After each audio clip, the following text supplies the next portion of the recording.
Hello everyone, welcome to my YouTube channel. मैं self Shubham Arora from Shubh education. उम्मीद करता हूँ आप सब बढ़िया होंगे। तो आज हम इस वीडियो में बात करने वाले हैं फार ईस्टर्न फेडरल यूनिवर्सिटी के बारे में। काफ़ी ज़्यादा पॉपुलर यूनिवर्सिटी है, काफ़ी ज़्यादा फेमस यूनिवर्सिटी है। तो जानेंगे आज इस वीडियो में यहाँ की ट्यूशन फीस के बारे में, इसकी हॉस्टल्स के बारे में और यहाँ की रिकॉग्नाइजेशन के बारे में, एनएमसी गाइडलाइंस के बारे में। ठीक है, जितनी भी बातें इस वीडियो में कवर करने वाले हैं, तो आप मेक श्योर इस वीडियो को एंड तक जरूर देखना ताकि आपको सारी बातें यहाँ के बारे में क्लियर हो जाएँ। तो वीडियो को शुरू करते हैं। तो सबसे पहले हम बात करते हैं लोकेशन के बारे में, कहाँ ये लोकेटेड है। तो फार ईस्टर्न फेडरल यूनिवर्सिटी लोकेटेड है रस्की आइलैंड पे, व्लादिवोस्तोक सिटी के। अब जो व्लादिवोस्तोक सिटी है जिसका बॉर्डर टच करता है, वो करता है यहाँ के नॉर्थ कोरिया से और चाइना के। तो जिसका एक्सटेंडेड पार्ट है रशिया का, वहाँ जाके इसका ये इसकी लोकेशन है। अब हम बात करते हैं क्लाइमेटिक कंडीशंस के बारे में। जो क्लाइमेटिक कंडीशंस है, जो समर्स की अगर मैं बात करूँ, यहाँ पे जो टेम्परेचर रहता है वो रहता है 25 डिग्री सेल्सियस तक। और मैं लेकिन बात करूँ विंटर्स के बारे में, तो जो टेम्परेचर है वो -30 डिग्री सेल्सियस तक चला जाता है, जो कि एक्सट्रीम यहाँ पे ठंड मानी जाती है। लेकिन घबराने की कोई दिक्कत नहीं है, यहाँ पे आपको सेंट्रलाइज हीटिंग प्रोवाइड की जाएगी पूरे यूनिवर्सिटी में, पूरे हॉस्टल्स में। ठीक है, आपके जो क्लासरूम होंगे वहाँ पे हीटर प्रोवाइड किया जाएगा। हाँ, हालांकि ये चीज़ होती है कि आपका थोड़ा बाहर आना जाना कम हो जाएगा, लेकिन आपको 1-2 महीने यहाँ पे मैनेज करना पड़ेगा। ठीक है, तो ये तो बात कर ली यहाँ की क्लाइमेटिक कंडीशंस के बारे में। बात करें अगर ट्रैवलिंग के बारे में, तो सबसे पहले आपको दिल्ली से फ्लाइट लेनी पड़ती है मॉस्को तक की, जो कि रेगुलर बेसिस पे चलती रहती है। और उसमें जो टाइम ड्यूरेशन रहेगी आपकी 6 to 7 आवर्स की रहने वाली है। मॉस्को पहुंचने के बाद आपको एक और फ्लाइट लेनी पड़ती है व्लादिवोस्तोक तक की। तो इसका जो टाइम ड्यूरेशन रहेगा 8 to 9 आवर्स का यहाँ पे आपको टाइम ड्यूरेशन रहने वाला है। और जब आप 8 to 9 आवर्स लगा के पहुंच जाएंगे, तो आपकी टोटल ड्यूरेशन बढ़ेगी, जो टोटल आपका टाइम बनने वाला है वो बनेगा आपका 16 to 17 आवर्स का। तो इतना टाइम आपको कम से कम यहाँ पे लगने वाला है। अब मैं बात करता हूँ इस यूनिवर्सिटी के एस्टेब्लिशमेंट के बारे में। तो ये यूनिवर्सिटी एस्टेब्लिश हुई थी 1889 में, तो बहुत ही ज़्यादा पुरानी यूनिवर्सिटी है ये। और अगर मैं बात करूँ यहाँ की QS वर्ल्ड रैंकिंग के बारे में, वो है 434। और मैं अगर कंट्री रैंक के बारे में बात करूँ, तो इसकी कंट्री रैंक है 17। 40,000 से भी ज़्यादा यहाँ पे स्टूडेंट्स पढ़ रहे हैं। इसके अलावा अगर इंडियन स्टूडेंट्स के बारे में बात करूँ, तो 200 से ज़्यादा यहाँ पे इंडियन स्टूडेंट्स हैं। यूनिवर्सिटी बहुत ही बड़ी है, हर अल्फ़ाबेट से एक ब्लॉक है यहाँ पे, जैसे A ब्लॉक हो गया, B ब्लॉक, S ब्लॉक से स्टूडेंट सेंटर हो गया। ठीक है, स्पोर्ट्स कॉम्प्लेक्स हो गया। तो बहुत ही बड़ी यूनिवर्सिटी है। वहाँ पे शटल बसेस की आपको सर्विसेज मिलने वाली हैं, जिसमें आप पूरी यूनिवर्सिटी में आप घूम सकते हैं। ठीक है, जाना हो कहीं दूसरे ब्लॉक में जाना, तो शटल बस के थ्रू आप जा सकते हैं। सुबह 8 AM से स्टार्ट होती है और रात के 8 PM तक चलती है। आप सोच सकते हैं यूनिवर्सिटी कितनी बड़ी है। ठीक है, आपको हर तरह की स्पोर्ट्स एक्टिविटीज़ यहाँ पे मिलने वाली है। एक अलग से ब्लॉक बनाया गया स्पोर्ट्स एक्टिविटीज़ का, जिसमें स्विमिंग पूल है, बैडमिंटन कोर्ट, जूडो, कराटे, इसके अलावा टेबल टेनिस कोर्ट। आपको हर तरह की फैसिलिटीज़ मिलने वाली है। स्पोर्ट्स को लेकर कोई कॉम्प्रोमाइज़ नहीं किया गया, क्योंकि पूरे वर्ल्ड से यहाँ पे बच्चे आते हैं पढ़ने, तो हर तरह की यहाँ पे स्पोर्ट्स एक्टिविटीज़ भी रखी गई हैं। ठीक है, और इसके अलावा मैं अगर बात करूँ यहाँ की FMG पासिंग रेशो के बारे में, तो जिस यूनिवर्सिटी का जो FMG पासिंग रेशो है वो काफ़ी ज़्यादा अच्छा है, जो कि 25 to 30%, जो कि काफ़ी अच्छा माना जाता है। अगर हम कंपेयर करें दूसरी यूनिवर्सिटी से, दूसरी यूनिवर्सिटीज़ में क्या होता है, जो FMG पासिंग रेशो होता है कहीं पे 10%, 12%, 18% देखने को मिलता है। कुछ स्टेट यूनिवर्सिटीज़ हैं जिनका अच्छा है, लेकिन जो फेडरल यूनिवर्सिटीज़ उनमें बहुत ही अच्छा इसका रिजल्ट है 25 to 30%, जो कि बहुत ही अच्छा माना जाता है। ठीक है, अब हम बात करते हैं एनएमसी गाइडलाइंस के बारे में। तो ये यूनिवर्सिटी के एनएमसी गाइडलाइंस को फॉलो करती है। तो मैं आपको बता दूं, यूनिवर्सिटी एनएमसी गाइडलाइंस को फॉलो करती है।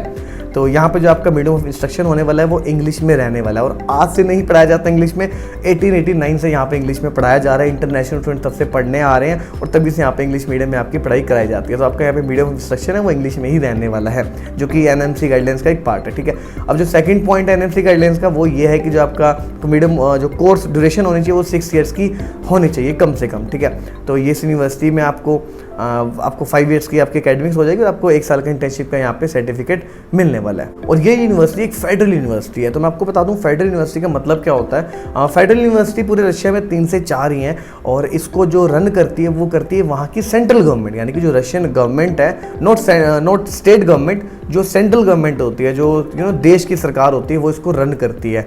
तो आप सोच सकते हैं अगर इसको एक देश की सरकार रन कर रही है, तो यहाँ पे क्वालिटी ऑफ एजुकेशन कैसा होगा, किस लेवल का होगा। इसके अलावा जो इंफ्रास्ट्रक्चर होगा वो किस लेवल का हो सकता है। फैकल्टी आपको बेस्ट टू बेस्ट मिलेगी यहाँ पे।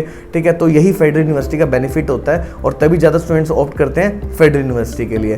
तो ये यहाँ पे आपको बेनिफिट मिलने वाला है। बात करूँगा एलिजिबिलिटी क्राइटेरिया के बारे में, तो यहाँ पे आपका एक एग्जाम होगा इस यूनिवर्सिटी में एडमिशन लेने से पहले मैंने आपको बताया कि थोड़ा टफ होता है, लेकिन हालांकि आपको डरने की बात नहीं है। हम आप में पूरी हेल्प करने वाले हैं आपको बताएंगे कि कैसे कैसे एग्जाम पैटर्न रहने वाला है और आपको किस तरह से प्रिपरेशन करनी है। आपकी ऑनलाइन कोचिंग भी देंगे आपको, ठीक है, जिससे आप एग्जाम क्लियर कर कर सकें। और जब आपकी चीज़ें हो जाएंगी उसके बाद आपके पास PCB होनी चाहिए, फिजिक्स केमिस्ट्री बायोलॉजी 50% उसमें मार्क्स होने चाहिए। इसके अलावा जो नीट आपका क्वालिफाइड होना चाहिए। और इसकी डेडलाइन, इसकी जो डेट्स हैं एग्जाम की वो चल भी रही हैं, आप अभी अप्लाई कर सकते हैं, ठीक है, अगर आपको लग रहा है आप नीट में क्वालिफाई हो रहे हैं। तो अगर आपकी सारी चीज़ें हैं तो आप इसमें एडमिशन करा सकते हैं हमारे पास, ठीक है। नीचे दिए नंबर पर हमें कॉल करके हम आपके हेल्प करने वाले हैं थ्रू आउट द प्रोसेस। बात करते हैं रिकॉग्नाइजेशन के बारे में। तो ये यूनिवर्सिटी रिकॉग्नाइज्ड है, WHO लिस्टेड है, USMLE, PLAB, GMC, ECFMG, चैब, NMC। तो इस यूनिवर्सिटी के पास हर सारी जितनी भी कंट्रीज हैं सभी से इनके पास रिकॉग्नाइजेशन है। और उसके अलावा इनका एक्सचेंज प्रोग्राम भी चलता रहता है अलग अलग कंट्रीज़ के साथ, ठीक है। तो आप एक्सचेंज प्रोग्राम के थ्रू एक्सचेंज करके यहाँ पे हॉस्पिटल्स, तो आप वहाँ पे भी प्रैक्टिस कर सकते हैं। अगर मैं बात करूँ यहाँ के हॉस्पिटल्स के बारे में, हॉस्पिटल्स बहुत ही बड़े हैं, हर तरह के आपको पेशेंट मिलने वाले हैं, हर तरह के डिजीज़ मिलने वाले हैं, ठीक है। हॉस्पिटल में जो पेशेंट लोड है आपको बहुत ही ज़्यादा मिलने वाला है, जिससे आपका क्लिनिकल एक्सपोजर बहुत ही अच्छा हो जाता है। हाईटेक यहाँ पे लेबोरेटरीज़ हैं, ठीक है, सिमुलेशन सेंटर भी है यहाँ पे, जिससे आपकी जो हैंड ऑन प्रैक्टिस है, क्लिनिकल ट्रेनिंग है, वो बहुत ही ज़्यादा अच्छे से हो जाती है। बात करते हैं यहाँ के हॉस्टल्स के बारे में। तो यहाँ के जो हॉस्टल्स हैं यूनिवर्सिटी के अंदर ही, आपको बाहर जाके कहीं हॉस्टल नहीं लेना पड़ेगा, ठीक है। हॉस्टल में आपको 2 to 3 सीटर यहाँ पे आपको रूम मिलने वाला है, जिसमें आपको सेंट्रलाइज हीटिंग प्रोवाइड की जाएगी, रेफ्रिजरेटर, कबर्ड, अलमीरा, हर तरह की आपको फैसिलिटीज़ यहाँ पे अवेलेबल मिलने वाली है।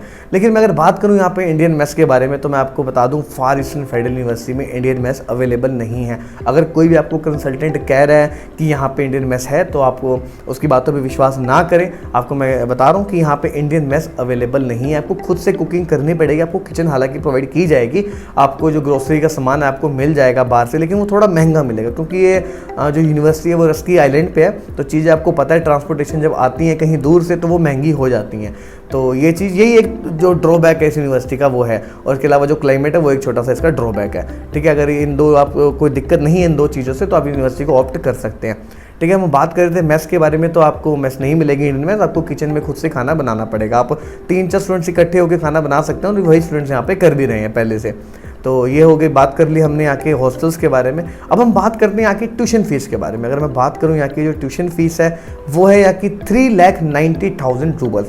मैं आपको ये फीस है रूबल्स में बता रहा हूँ। जब भी आप फीस पे करेंगे उसको आप कन्वर्ट कर सकते हैं रूबल्स को INR में कन्वर्ट करके, और देख सकते हैं कितनी फीस बन रही है। क्योंकि जो रूबल्स का प्राइस है वो फ्लक्चुएट करता रहता है, पहले काफ़ी कम था, हालांकि बराबर था पहले तो इंडिया रशिया का, लेकिन अब जो है ये थोड़ा ज़्यादा बढ़ चुका है आफ्टर वॉर।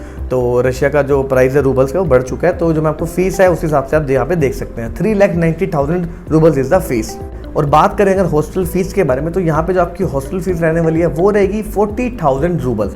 आप इसको भी कन्वर्ट कर सकते हैं INR से, ठीक है। जब मैं अगर टोटल बजट के बारे में बात करूँ इस यूनिवर्सिटी में, जब आपका वीज़ा एक्सटेंशन, मेडिकल इंश्योरेंस, आपका पर्सनल एक्सपेंसेस लगा लें, हर साल का आना जाने का खर्चा हो गया, ठीक है, तो ये सारी चीज़ें अगर हम लगा लें ऐड ऑन करके, इसके अलावा फूड भी हो गया, सब कुछ लगा के जो आपका इस यूनिवर्सिटी का बजट बनेगा वो बनेगा 28 to 29 लाख रूबल्स का। एक बार फिर से रिपीट कर रहा हूँ, रूबल्स का, ना कि INR का। इसको अगर हम कन्वर्ट करेंगे INR में तो आपका बजट चला जाएगा 35 to 36 लाख तक का। तो इतना आपके पास कम से कम बजट होना चाहिए इस यूनिवर्सिटी में एडमिशन लेने के लिए। और इस यूनिवर्सिटी में एडमिशन लेने के लिए आपको पता है क्या करना होगा, नीचे दिए नंबर पे हमें कॉल करना और अपना एडमिशन यहाँ पे कंफर्म करा सकते हैं एंट्रेंस एग्जाम देने के बाद, और इसमें अगर आप क्वालिफाइड हो जाते हैं, ठीक है। तो ये बात कर ली हमने इस वीडियो में फार ईस्टर्न फेडरल यूनिवर्सिटी के बारे में। जल्दी मिलते हैं नेक्स्ट वीडियो के साथ।